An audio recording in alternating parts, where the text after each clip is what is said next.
Oi pessoal, mais uma aula de matemática. Hoje sobre triângulo de Pascal e binômio de Newton. Legal. Gente, a aula de hoje é sobre um tema que exige muita concentração, tá? Então é isso que eu vou pedir de você. A gente vai começar bem devagar, vendo os detalhes mais importantes, para depois a gente ir vendo questões de vestibular. Nós vamos, de fato, nos concentrar em resolver, chegar no necessário para você resolver questões de vestibular sobre o assunto. Tá bom? Vamos começar pelo triângulo de Pascal. O triângulo de Pascal nada mais é do que uma forma de organizar os números binomiais.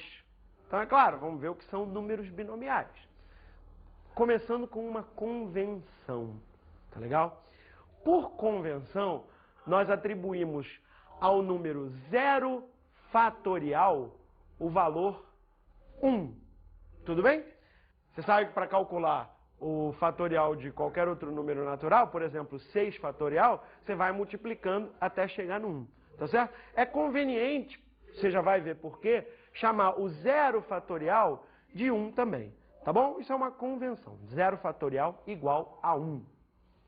A partir daí, nós já podemos definir, em geral, o que são os números binomiais, também conhecidos como combinações. Tudo bem? Em geral, se K é um número que está entre 0 e N, inclusive, né? Você está vendo aí? Nesse caso, nós vamos definir N escolhe K como sendo o número N fatorial dividido por K fatorial vezes N menos K fatorial. Tudo bem? Qual a importância daquela nossa convenção do 0 fatorial? É poder incluir realmente os casos K igual a 0 e K igual a N, que são os casos extremos. Tá legal? Os casos intermediários são o velho problema de, dentre N objetos, escolher K. Tudo bem? Vamos ver os exemplos em que entra o 0 fatorial, só para você ver como é que funciona, tá legal? Então, vai lá. N escolhe 0. Isso vai ser a mesma coisa que o N escolhe N, porque a fórmula vai dar a mesma coisa para os dois, que vai ser o quê? N fatorial dividido por 0 fatorial vezes N fatorial. Corta o N fatorial com N fatorial e o 0 fatorial dá 1. Como você viu, a resposta final vai ser 1. Tudo bem? Ótimo. Agora que você já sabe a convenção e já sabe o que é um número binomial, vamos ver o que significa montar o triângulo de Pascal, que é organizar esses números binomiais. Nós vamos organizá-los utilizando uma tabela com linhas e colunas, tudo bem? E é assim, onde é que vai ficar o número binomial N escolhe K? A convenção vai ser a seguinte: para posicionar o número binomial N escolhe K, você olha, o número de cima, N, vai representar a linha, tudo bem? E o número de baixo, que é o K, vai representar a coluna na qual você vai posicionar este número binomial. Tá certo? Lembra que nós vamos começar do zero. Tanto as linhas como as colunas vão começar do zero. Tudo bem? Fica essa tabela que você está vendo aí agora. Olha a tabela. Por exemplo, olha a coluna número 0. Tá vendo aqui? Coluna número 0. Todos os números binomiais que aparecem na coluna número 0 têm o número de baixo igual a 0. Lembra que o número de baixo representa a coluna. Tá vendo? E a linha é a mesma coisa. A linha é representada pelo número de cima. Então, na linha número 4, você vai ver os números binomiais que tem o 4 em cima. Desde o 4 escolhe 0 até o 4 escolhe 4. Tudo bem? Vamos começar a calcular esses números binomiais. Olha lá. Por exemplo, o 0 escolhe 0. Quanto dá? Substitui lá nos fatoriais, vai ficar o quê? 0 fatorial em cima, 0 fatorial vezes 0 fatorial embaixo. Dá quanto? Dá 1. Não é assim? Faz a mesma coisa para o 1 escolhe 0. Nós já vimos que qualquer número escolhe 0 vai dar 1. Vimos antes, então isso aqui vai dar 1 também. E qualquer número escolhe ele mesmo também dá 1. Tá certo? Calculando esse aqui, de novo, é um número, escolhe 0. Não importa o de cima, isso vai dar sempre 1. 2 escolhe 1. O que é isso? De 2 objetos, você tem que escolher um. Quantas possibilidades? 2. São 2 objetos, dá 2. Tá legal? Um número escolhe ele mesmo, é sempre 1. E assim por diante. Você pode ir fazendo a conta, né? Completando a tabela aí, você vai ter esses valores que estão aqui. Tudo bem? A linha número 3, né? Você está começando do zero, então repare que a linha número 3 é a quarta linha. Isso é importante, sempre você lidar com o triângulo de Pascal. Linha número 3, 1, 3, 3, 1. Linha número 4, 1, 4, 6, 4, 1. E a linha número 5, que foi a última que nós colocamos aqui, vai ser 1, 5, 10, 10, 5, 1. Tudo bem? Agora vamos dar uma limpada aqui e deixar só os valores dos números binomiais, tá certo? Porque aí fica mais fácil de você procurar maneiras melhores de montar essa tabela, que é a primeira coisa que a gente vai procurar. Montar essa tabela de uma forma mais rápida. Já pensou? Você tem que ficar calculando esses números binomiais toda hora para montar essa tabelinha aí? Vai dar trabalho, tá certo? Então, deixa só os números. Queria que você procurasse formas de fazer a tabela mais rápido. Tá vendo alguma? Ah, tem algo que se repete em todas as linhas, né? Que é uma simetria. Percebeu a simetria? Observe, né? A gente completou mais algumas linhas aqui, você viu. E olha a linha número 6. Você vai 1, 6, 15, 20. Depois começa a repetir. Tá vendo? Todas as linhas são assim. Quando você chegar na metade, o resto vai se repetindo, na ordem inversa. O que é isso, hein? Isso é o que a gente chama de binomiais complementares, que você pode observar também mediante as combinações. Dá uma olhada. Fica o seguinte, um exemplo está aqui marcado na linha número 8. Na linha número 8, você vê que o segundo cara, que é o correspondente à coluna número 1, lembra que começa do zero, né? Coluna 0, coluna 1. Então esse cara está na linha 8, coluna 1. Quem ele é? 8 escolhe 1.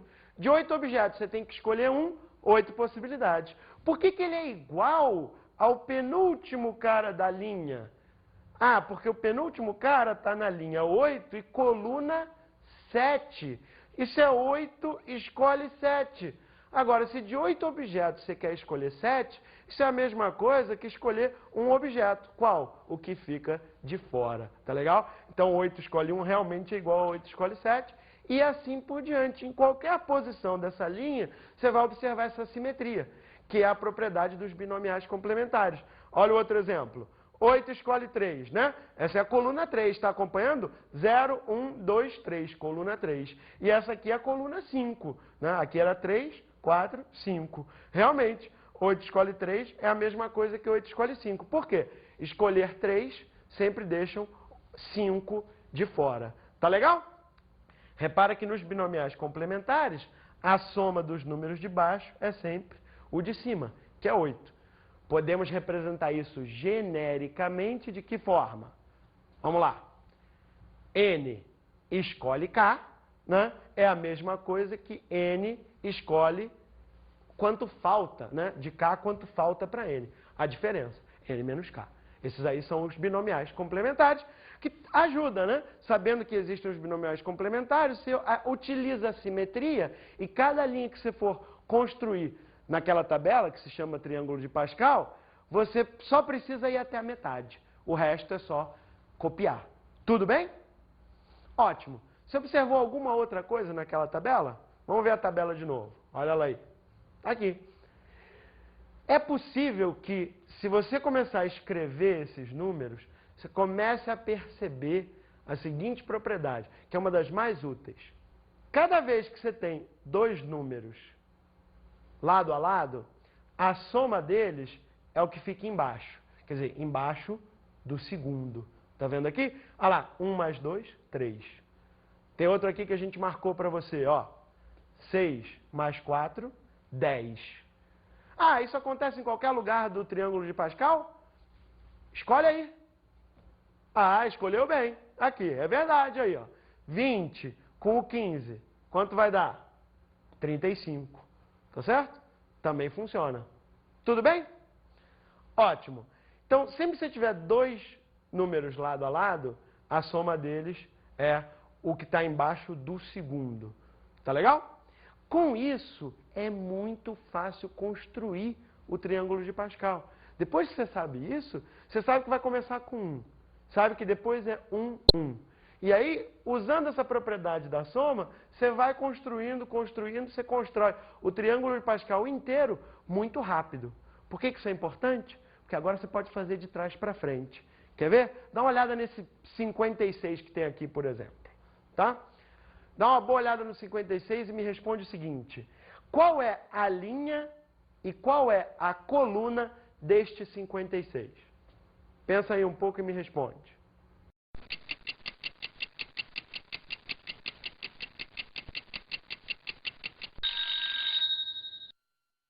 É isso aí.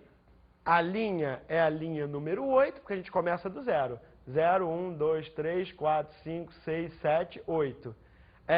Reparou que aqui na segunda, né, na coluna número 1, aparece exatamente o número da linha certinho?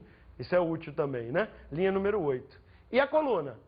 0, 1, 2, 3. Coluna 3. Esse é o número que está na linha 8 e coluna 3. Tá certo? Bom, linha 8, coluna 3 é o 8 escolhe 3. Será que está certo isso mesmo? Será que construindo o triângulo, somando os números que estão lado a lado e colocando embaixo, você vai achar realmente os números binomiais corretos? Nesse caso vai dar certo. Quer ver? Vamos fazer essa conta. O número binomial 8 escolhe 3, o jeito mais rápido de calcular não é usar os fatoriais, é usar isso aqui, ó. 8 em cima, 3 embaixo. Desce o de baixo, de 1 em 1, até chegar no 1. E depois, desce o de cima, 8, 7, 6, até ficar com o quê? Com o mesmo número de fatores em cima e embaixo. Se você fizer assim, vai mais rápido. Se você preferir, usa o fatorial, como você quiser. Resultado da conta, 6 dividido por 6, que está embaixo, cortou, 8 vezes 7, 56. Então, repara que deu certo. E vai dar certo em todos os outros casos. Eu recomendo que depois dessa aula você construa o seu triângulo de Pascal e faça alguns testes para você se convencer. Valeu? Beleza.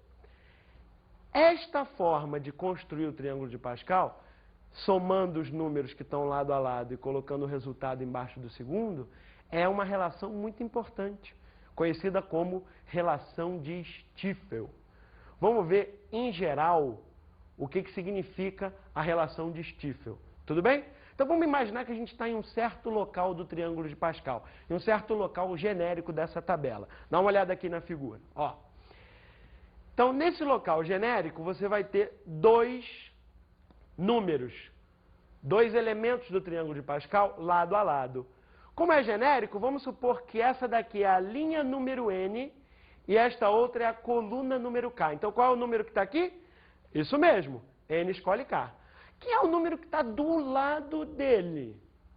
Ora, ele está, se está do lado, está na mesma linha, porém na próxima coluna. Então, soma 1 no número da coluna.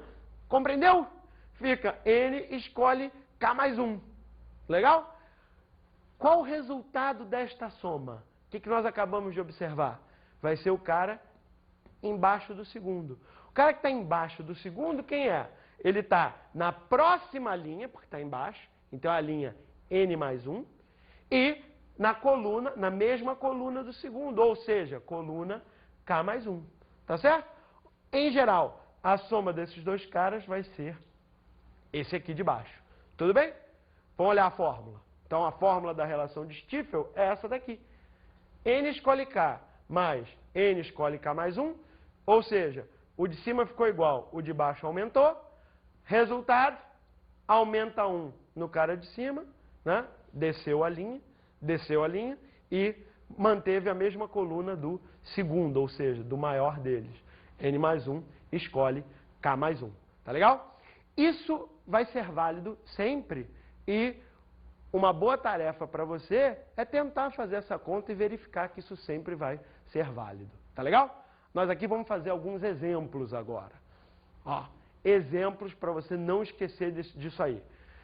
Se aparecer isso, de vez em quando aparece em vestibular, do jeito que está aqui, aparece. Olha lá, 10 escolhe 5 mais 10 escolhe 6. O que você repara?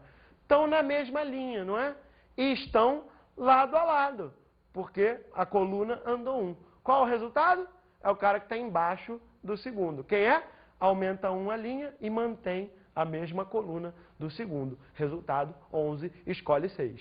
Está aí uma aplicação do Stiefel. Outro exemplo. Às vezes pode aparecer assim. Toma cuidado, né? O segundo, quando eu digo o segundo, quer dizer o maior, o que tem o maior número embaixo, tá certo? Não é pela ordem. Então aqui, é 6 e 7, tá legal? Quem é que vai ficar embaixo na resposta? É o 7, que é o maior, tá legal? E em cima na resposta? Ah, claro, é a próxima linha, n mais 1. Entendeu esse exemplo? Então vamos ver outro, né? Outro exemplo. 20 escolhe 15, mais 20 escolhe 4. E agora, hein? Não parece que eles estejam lado a lado, não. Não parece. Mas você pode fazer com que estejam. Por quê? Já enxergou? Pensa um pouquinho. Na verdade tem dois jeitos de fazer. Eu vou fazer de um. Você pode olhar para o 20 escolhe 15 e lembrar o quê? Do binomial complementar, né? Lembra do binomial complementar? 20 escolhe 15. Qual é? 20 menos 15, 5. Ou seja, 20 escolhe 15 é a mesma coisa que 20 escolhe 5. Se você escrever isso, você vai ver que agora sim você tem dois caras consecutivos. O 20 escolhe 5 e o 20 escolhe 4. Qual o maior dos dois? É o 5. Então ele que vai permanecer. E o de cima? Aumenta 1. Resposta? 21 escolhe 5. Esta é a resposta. Entendido? Só mais um exemplo. Vai, esse mais complicado porque tem mais letra, né? As letras não devem te assustar, tá legal? É a mesma propriedade. Tá ali, n mais 1 escolhe k mais 1. Agora é menos. Menos n escolhe k mais 1. Tá certo? Luciano, o Stiefel é mais, aqui eu tenho menos. Como é que eu faço isso? Se você pensar um pouco, você vê que você usa o Stiefel agora ao contrário. N mais 1 escolhe k mais 1. Isso é o resultado de uma soma de Stiefel. Qual soma de Stiefel tem este resultado? N escolhe k mais n escolhe k mais 1. Ou seja, esse cara amarelo aqui, por Stiefel, é a mesma coisa que a soma desses outros dois amarelos que apareceram. Tá certo? E aí, olha lá, que sorte! N escolhe k mais 1, com menos n escolhe k mais 1. Tchau! Desapareceu e sobrou apenas a resposta da simplificação, que é n escolhe k. Tudo bem? Fica atento que esse tipo de questãozinha é comum em vestibular. Você tem que ver como você vai usar a relação de Stiefel. Tudo bem? Então, vamos continuar. Agora vamos ver o chamado Teorema das Colunas. Como o nome já diz, agora nós vamos olhar para as colunas do triângulo de Pascal. Em outras palavras, o que nós vamos fazer é somar os números de uma mesma coluna e ver o que acontece. Dá uma olhada no que acontece. Olha aí. Esta coluna, por exemplo, que a gente separou. Atenção que a soma tem que começar no início da coluna, sempre. Tudo bem? Começando no início da coluna, soma tudo isso. 1 mais 2, 3. Com mais esse 3, 6. Mais 4, 10. 10 mais 5, 15. 15 mais 6, 21. Olha onde aparece o resultado. Aparece na diagonal. Sempre que você somar a coluna, o resultado aparece na diagonal. O que quer dizer diagonal? Uma linha a mais e uma coluna a mais do que o último cara que foi somado. E se nessa coluna aqui você tivesse continuado até embaixo, até o 7, daria também o resultado na diagonal? 28? Claro, até porque esse 7 mais esse 21, nós já sabemos que vai dar 28, né? Então, se você continuar até embaixo, o resultado também é 28. Outra que está destacada aqui para você. Do 1, aqui nessa coluna, até esse 35. Soma aí. 1 mais 4, 5, 15, 15 mais 20, 35, 35 mais 35, exatamente 70. Tá vendo? Tá dando certo o tempo todo. Você pode deduzir esta relação, você pode demonstrar que ela é válida usando Stiefel em cada passo. Tá legal? É mais uma sugestão que eu deixo para você pensar após a aula. Tá legal? Agora, o que eu vou fazer é escrever isso aqui genericamente. Tá legal? Teorema das colunas. Olha aqui, genericamente, como é que fica? você tem uma coluna genérica M e você vai somar todos os elementos. Repara que a coluna sempre começa com M escolhe M, né? A coluna número M vai começar na linha M, então M escolhe M. Você vai avançando, somando os elementos da coluna até onde você quiser. Como é até onde você quiser, nós colocamos aqui outra letrinha, N, tá legal? Então, se você vai de M escolhe M até N escolhe M, somando, o resultado está onde? Na diagonal. Ou seja, aumenta uma linha, aumenta uma coluna, fica N mais 1, escolhe M mais 1. Tá legal? Vamos escrever então a fórmula. Tudo bem? Soma fica M escolhe M, começou. Depois vai aumentando a linha, né? M mais 1 e mantém a coluna. A gente está somando sempre a mesma coluna.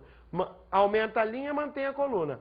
Vai somando tudo isso até o ponto em que você quiser parar. Resolveu parar? Olha o número de cima, né, onde você parou. E qual o resultado?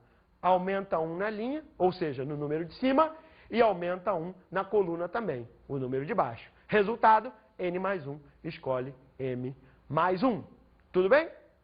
Como é que isso pode aparecer para você em vestibular? Bom, em geral vai aparecer desse mesmo jeito, tá? Vê um exemplo aí. 7 escolhe 7, mais 8 escolhe 7, mais 9 escolhe 7. E assim por diante, até 2009 escolhe 7. Não importa o número que apareceu aí, pode ser o número que ele quiser. Se a coluna se manteve sempre a mesma, a coluna lembra que é o número de baixo, é só usar o teorema das colunas. Ou seja, soma 1 na linha, fica 2010, soma 1 na coluna, fica 8. 2010, escolhe 8, que é um número realmente emocionante para você calcular. Tá legal? Esse fica para você, tá? Em geral, no vestibular, a resposta vai estar indicada, né? Ele não vai querer que você faça essa conta. Em geral, a resposta vai estar assim. 2010, escolhe 8. Agora, vamos ao binômio de Newton. O binômio de Newton é, na verdade, uma das principais razões de nós construirmos o triângulo de Pascal do jeito que nós fizemos, tá? O binômio de Newton é uma generalização de alguns produtos notáveis que você já conhece. Tudo bem? Então a gente vai começar fazendo contas de alguns produtos notáveis que você conhece. Dá uma olhada aqui. Vou começar com uma conta muito tranquila. A mais B elevado a zero. Qualquer coisa elevado a zero é igual a 1, né? Deixa eu melhorar isso. Quase qualquer coisa, né? 0 elevado a zero, toma cuidado, não é definido, tá legal? 0 elevado a zero não existe, tudo bem? Não está definido. Mas qualquer outro número elevado a zero dá 1. A mais B elevado a 1 é o próprio, A mais B. Aqui que começam os produtos notáveis. Quem é A mais B ao quadrado? Né? Isso se calcula assim, A ao quadrado mais 2 vezes AB mais B ao quadrado. Outro produto notável muito conhecido, A mais B ao cubo. Resposta, A ao cubo mais 3 vezes A ao quadrado B mais 3 vezes AB ao quadrado e termina com B ao cubo. Tá legal? Vamos fazer só mais um. Esse não é um produto notável muito conhecido, mas se você fizer a conta, você vai achar exatamente o que está aqui. Quer ver? A mais B à quarta, que você pode resolver, você já sabe calcular o A mais B ao cubo, é só multiplicar o A mais B ao cubo por A mais B. Tudo bem? Se você fizer essa conta, você vai achar isso aqui. A à quarta mais 4A ao cubo B, mais 6A ao quadrado B ao quadrado, mais 4AB ao cubo, mais B à quarta. Tudo bem? Você está notando alguma lei de formação em todos esses produtos notáveis? Bom, aposto que você percebeu que todos eles começam com A elevado ao mesmo número que está aqui em cima.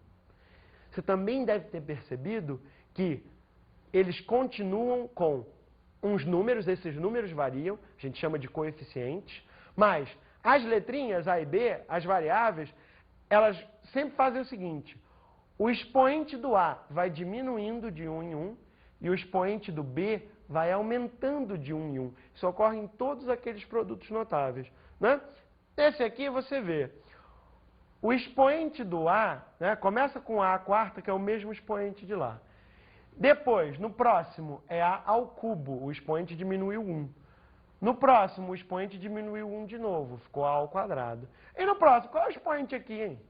Ah, tem o A sozinho, qual é o expoente? Expoente 1, né? A elevado a 1 é o próprio A, então aqui tem o expoente 1. E no último, tem algum A? Não tem A nenhum. Você pode considerar que tem A elevado a 0, já que A elevado a 0 é igual a 1. Então, se você multiplicasse aqui por A elevado a 0, não ia alterar nada. Tudo bem? E o expoente do B? Começa sem o B, ou seja, B elevado a 0, e vai aumentando. Aqui é B elevado a 1, né? O B está sozinho. Depois B ao quadrado, B ao cubo, B à quarta. Né? É importante você observar que em cada termo, a soma dos expoentes de A e B é sempre a mesma e é sempre o número que está lá. Tudo bem? Isso ocorre em todos os produtos notáveis. Então, repara, vai continuar ocorrendo. Se você quiser fazer A mais B a sétima, você sabe que vai começar com A a sétima, que o próximo vai ser alguma coisa envolvendo A a sexta, B, o próximo é A a quinta, B ao quadrado, etc. Se você já sabe o que vai acontecer com A e B, o que falta para você calcular qualquer um desses produtos notáveis? A mais B elevado a qualquer coisa. Falta saber os coeficientes. É isso que é importante. Nesse aqui, quais são os coeficientes? Coeficiente é o que multiplica as variáveis. Como aqui não tem nada multiplicando, é 1, né? Porque 1 vezes qualquer coisa é a própria coisa. Então, o primeiro coeficiente é 1. O segundo é 4, você está vendo bem claro. O próximo é 6, o próximo é 4. E o último, mesma coisa. Como não tem nada multiplicando, é 1. Tá legal? Os coeficientes do A mais B elevado à quarta são 1, 4, 6, 4, 1. Tudo bem? Sabe o que vai acontecer se você escrever somente os coeficientes de cada um daqueles produtos notáveis? A mais B elevado a 0, A mais B elevado a 1 e assim por diante? Olha lá o que vai acontecer. A mais B elevado a 0 era 1, né? A mais B elevado a 1, A mais B, coeficientes 1, 1. A mais B ao quadrado, lembra como era? A ao quadrado mais 2AB mais B ao quadrado. Quais os coeficientes? Claro, 1, 2, 1. E o próximo? Produto notável. A mais B ao cubo. Os coeficientes são 1, 3, 3, 1. E por último, 1, 4, 6, 4, 1. Nós continuamos a próxima linha para você. A próxima linha é 1, 5, 10, 10, 5, 1. Será que você consegue adivinhar diante do que nós estamos? Isso mesmo, é o triângulo de Pascal de novo. Que coincidência, né? Por isso, isso é uma das razões pelas quais o triângulo de Pascal é tão importante. Porque cada linha do triângulo de Pascal vai representar o conjunto dos coeficientes de um produto notável como aquele. Então, vamos utilizar isso para calcular, por exemplo, A mais B elevado a 5. E vamos fazer melhor. Os coeficientes do triângulo de Pascal não são números binomiais? Então, vamos logo escrever isso aí em função dos números binomiais, tá certo? Você já entendeu o que acontece com as variáveis. Vai começar do A à quinta, depois alguma coisa com A à quarta B, e assim por diante. O importante é calcular agora os coeficientes. Onde é que estão os coeficientes de A mais B elevado à quinta? Na linha número 5 do triângulo de Pascal. Qual é a linha número 5 do triângulo de Pascal? Essa daqui. 5 em cima. Viu? 5 em cima porque é linha 5. Embaixo, 0, 1, 2, 3, 4, 5. Cada um desses coeficientes vai se juntar com o correspondente valor das variáveis. Quer dizer, começa com A à quinta, depois com A à quarta B, depois com A ao cubo B ao quadrado, assim por diante. Olha como fica. É isso aqui, ó. O 5 escolhe 0 com o A à quinta e B elevado a 0, que a gente já colocou aqui, para você perceber a lei de formação. E assim por diante, né? Dá uma boa olhada aqui. Tá vendo? Eu usei os coeficientes da linha número 5 e os expoentes das variáveis foram o do A diminuindo e o do B aumentando. Em cada ponto, repare que a soma dos expoentes de A e B é sempre 5. Tá legal? Todas essas parcelas têm Elas são muito parecidas, elas têm uma lei de formação. Vê se você consegue me dizer uma parcela genérica, ou uma parcela genérica. Um termo genérico ou uma parcela genérica, tá? É o quê? Vai ser sempre 5 escolhe alguma coisa, estou chamando essa alguma coisa de K, A elevado a um expoente, B elevado a um expoente, não é? Se esse número de baixo é K, adivinha quais são os expoentes de A e B? Pensa aí. Cadê? Isso mesmo. Você reparou que o expoente de B é o mesmo K que está aqui, certo? Olha lá. O K que aparece aqui é o mesmo expoente que aparece no B. E o expoente do A? A é o que falta ao expoente do B para completar 5. Lembra que a soma dos dois expoentes dá sempre 5. Então, um expoente genérico dessa soma, uma parcela genérica desta soma é isso aqui. 5 escolhe K vezes A elevado a 5 menos K vezes B elevado a K. Tudo bem? E quantas parcelas, ou em outras palavras, quais são as parcelas? Todas as que a gente vai obter substituindo o K por 0, 1, 2, 3, 4, até 5. Existe uma notação para isso. A mais B aqui é a conta que nós estamos fazendo, tá certo? Tem este símbolo aqui que eu já vou explicar, e aqui aparece aquele termo genérico, aquela parcela genérica que você acabou de me dizer qual é. 5 escolhe K, A elevado a 5 menos K, B elevado a K. Tudo bem? Agora, finalmente, vamos ver o que significa este símbolo aqui, que é a letra grega sigma, que indica somatório. Eu sei que este é um símbolo assustador. Gente, assusta, mas não morde. Quer ver? Vou te mostrar. Tá vendo? Ele realmente assusta, né? Até tem uns desenhos animados com um cientista maluco que sempre aparece esse símbolo escrito na lousa do cientista, né? Ele é assustador, mas não morde. Você vai ver como ele não morde. Vou mostrar pra você. Ó. Não precisa ter medo, gente. Quer ver? Ó.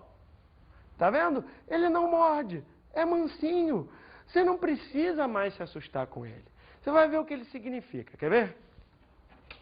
Significa o seguinte. Aqui embaixo dele aparece K igual a 0. É quando começa a soma. A soma começa com K igual a 0. Tá legal? Substitui K igual a 0 na parcela. O que que dá?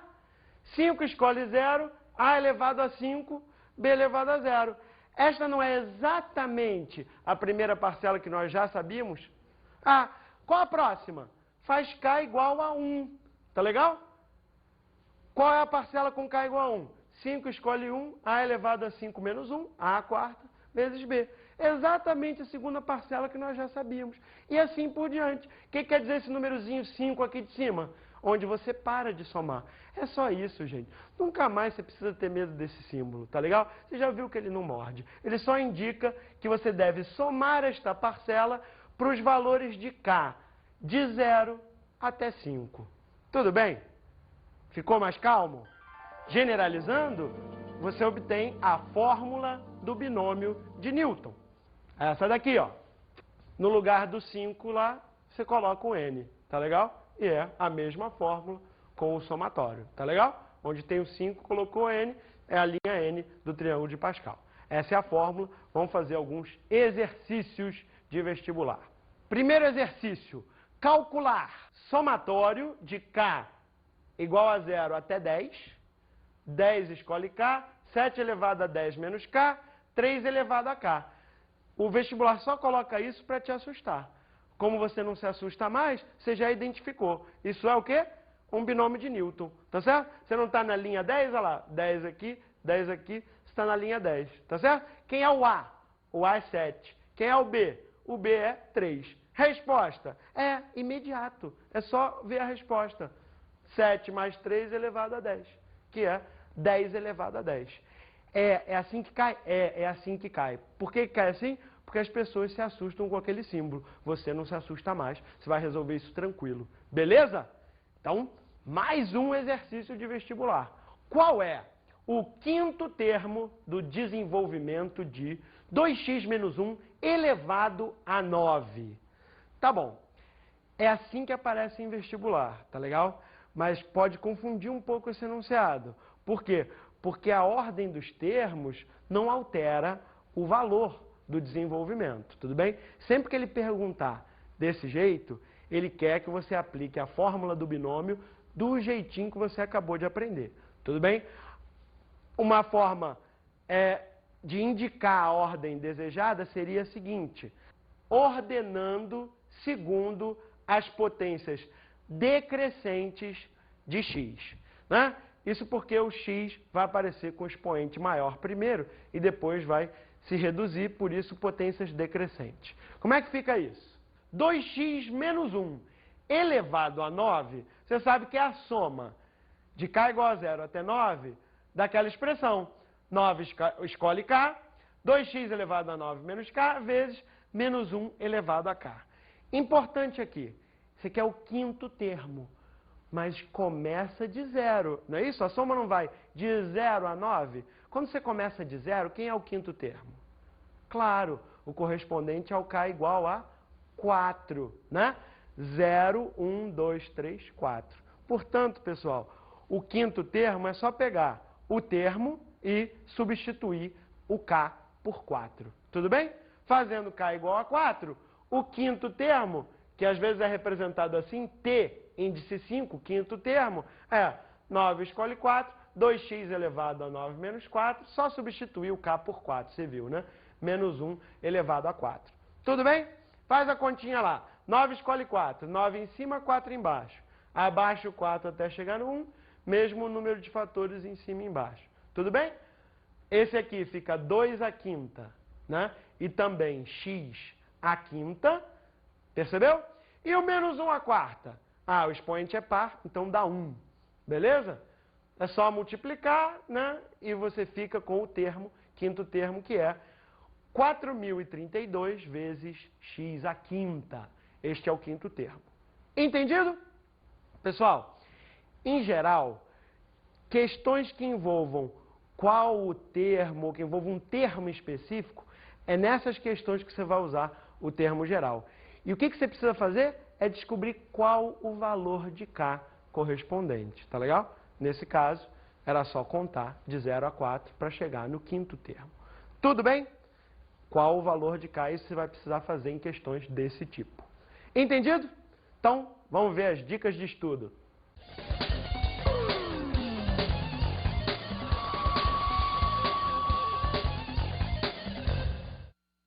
Minha dica de estudo para você hoje. Existem duas coisas fundamentais neste tema. Primeiro, entender a posição de cada número binomial no triângulo de Pascal. Tá certo? O que significa a linha? O que significa a coluna? Lembrando sempre de numerar linhas e colunas partindo do zero, tá bom? E no binômio de Newton, né, a segunda coisa fundamental. Cada linha do triângulo de Pascal representa os coeficientes do desenvolvimento de A mais B elevado ao número da linha. Não esqueça isso e faça muitos exercícios sobre o tema. Tchau, até a próxima!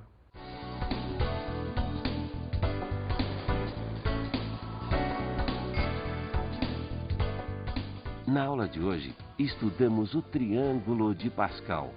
Vimos o teorema de Stiefel, que é fundamental para construir o triângulo de Pascal. Vimos o binômio de Newton. O binômio de Newton, A mais B elevado a N, é calculado mediante os coeficientes da linha número N do triângulo de Pascal. Bons estudos!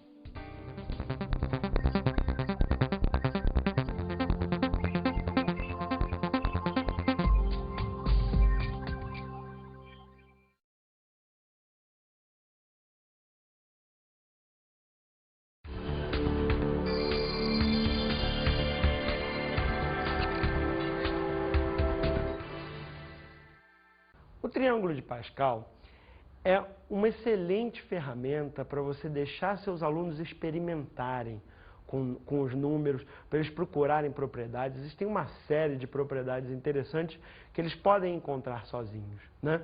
Só quando eles estiverem acostumados e habituados a fazer contas e a ver o triângulo de Pascal, aí eu recomendo que você ensine o binômio de Newton.